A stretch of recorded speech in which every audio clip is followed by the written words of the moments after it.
Hi guys, it's story time from the Folkestone Herald.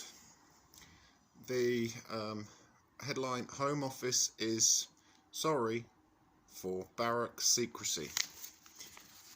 Let me just read you out some of these little excerpts from this. £1.40 to buy this. Here you go. Home Office defends Napier Barracks Asylum Centre. The Home Office has acknowledged that there was a lack of consultation over plans to use Napier Barracks in Folkestone as an asylum centre. The shortage of information led to considerable concern locally and prompted Folkestone and Hythe District Council to organise a virtual meeting last week, which they did, and it was on a Zoom call, didn't join in, to get answers for the community. During Friday's meeting, it was an online one, obviously on the Zoom call, Deborah Chittenden, the Director of Borders, Immigration and Citizenship at the Home Office, why was Priti Patel not on that call? Who knows? Said, I accept the initial engagement was not what we want and I apologise for that. It was generally all done at pace. Yes, we had no warning that this was happening around the corner from us. We had no warning whatsoever. Anyway, I carry on. She added that the situation was heightened due to coronavirus coupled with the increasing numbers of new arrivals. No, you're running out of bloody hotel rooms. That's why it was actually used. I'll carry on. This, she said, had caused a bulge in the system which led to the Home Office to consider practical sites as a matter of urgency. These barracks have not been occupied for years, right? They're not fit for human habitation, right? Anyway, I carry on. Sorry if I'm really boring you. We can turn this video off, but, you know, I've got my old reading specs on. We had a number of pressures put on us. There was a serious shortage of available accommodation. Yes, because you can't keep putting people up for £75 a bloody night in 4-star accommodation with bed and board. None of us had an option to engage and consult. Yes, you did. Yes, you did. That's complete hogwash. It was a decision made rapidly, and I accept the initial engagement was not what we wanted. It was all done at pace, yeah. Mr. Chittenden said that the site was earmarked for use because of how quickly it could be made available. Oh, yeah, you turned that one around, really. It's been derelict for years. Here we go.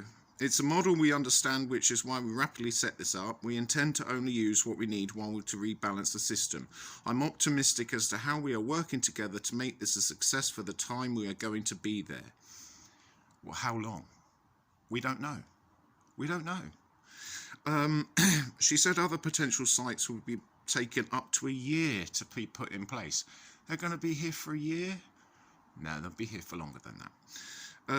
The only other available site owned by the Ministry of Defence was in Penally, Wales, and this has also been used. Yeah, and look how well that turned out last night when somebody set fire to, well, allegedly, I will say allegedly, there was a disturbance in the camp yesterday. How long is it going to take before there's a disturbance in the camp that's just literally over there? The community had initially believed the site would host families or groups that have come off dinghies recently. Families. Families. Are you telling me that people on those dinghies are families? How many women are on those boats? Come on. This isn't even fit for toilet paper, this bloody newspaper. The site has also been used to move men who have been staying in hotels in Luton and London, freeing up more rooms in the system. The Home Office said it's continuing to use hotels to an extent it's never used them before. My God. And when I go out into Folkestone, there are loads of army vets.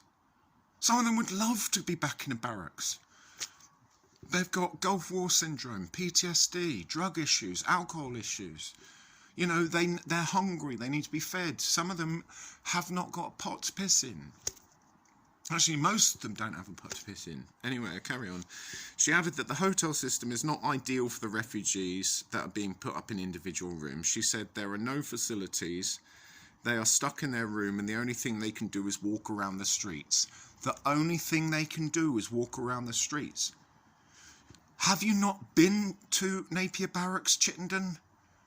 There's a primary school, there's a girls' school, there's playing fields. What is she on? I'm taking every bed I can take. It sounds a bit desperate, but that's where I am on the moment. Right. Okay. That's the main thing. Now listen to this little box here. I'll read this one out to you. What's it like on site? I tell you what it's like on site. Those staying in Napier Barracks will have access to TV, Wi-Fi, sports equipment and various activities put in place by operating company Clear Springs.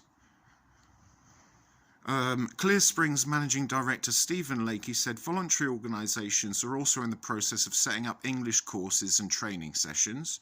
Charity Migrant Help also offers face-to-face support and has 24-hour contact centre. Residents of the camp will be asked what activities or therapies they'd like to participate in going forward. What activities and therapies they'd like going forward? Holy hell! The mind boggles.